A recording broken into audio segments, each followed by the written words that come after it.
একটি গাছ।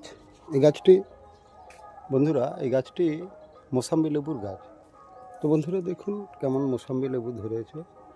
এই দেখুন, এই দেখুন, এই দেখুন মোসাম্বি লেবু গাছের গোড়াতেও ধরেছে। দেখুন বন্ধুরা, গাছের গোড়াতেও ধরেছে। এইভাবে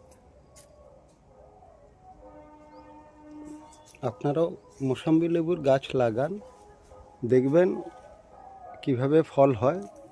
একটু যত্ন নিতে হবে, একটু খাবার দেয়া, তারপরে ধরুন আপনার একটু জল দেওয়া, সারাদিনে এক দুবার জল দেওয়া।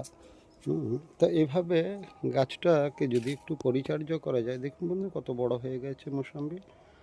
তো বন্ধুরা, আমি এতে যদি স্প্রে করতাম তাহলে অনেক মোসাম্বি হতো। ঘটনা কিন্তু আমি স্প্রে করি নাই, তার কারণ আমার বাড়ির ছোট ছোট বাচ্চারা খাবে। তো সেই জন্যে স্প্রে না করে যদি 10-20টা হয় তাতেও আমার লাভ আছে। কেন আমি চাই অরিজিনাল ফলটা খেতে, কীটনাশক ওষুধ বা সার বা ওই ধরনের কিছু না দিয়ে ফলনটা যদি করতে পারি তাহলে আমার লাভ আছে। তার কারণ যে ফলটা হবে বাচ্চাদের জন্য ওটা বিশুদ্ধ হবে। তার কারণ এতে আমি কীটনাশক ওষুধ বা স্প্রে কোনো কিছু করছি না, বা সেইভাবে খাবার দাবার আমি দিচ্ছি না। কোনো রকম কীটনাশক ওষুধ না দিয়েই এই গাছটি আমি করেছি। বন্ধুরা, যে ফলনগুলি দেখলেন এগুলো পুরো আপনার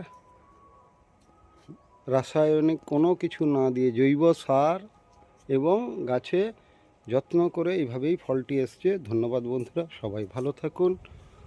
আর মাঝে মধ্যে এরপরে একদিন দেখাবো আমার সপেতা গাছ পাশেই রয়েছে, সপেতা গাছ, কিন্তু সপেতা খুব একটা ভালো হচ্ছে না বন্ধুরা, ওটা বলবো।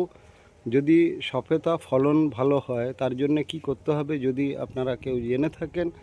ফুল হচ্ছে কিন্তু এই দেখুন বন্ধুরা, সপেতা গাছে ফুল প্রচুর হচ্ছে কিন্তু ফলন থাকছে না। এই দেখুন, হ্যাঁ গাছটা বেশ বড় সড়োই রয়েছে, খুব সুন্দর পাতা গজিয়েছে বন্ধুরা। এইভাবে ফুলও হচ্ছে কিন্তু ফল দাঁড়াচ্ছে না বন্ধুরা। যদি কেউ জেনে থাকেন কিভাবে কি ওষুধ দিলে ফলটা দাঁড়াবে তো খুবই উপকৃত হব বন্ধুরা। ধন্যবাদ সবাইকে।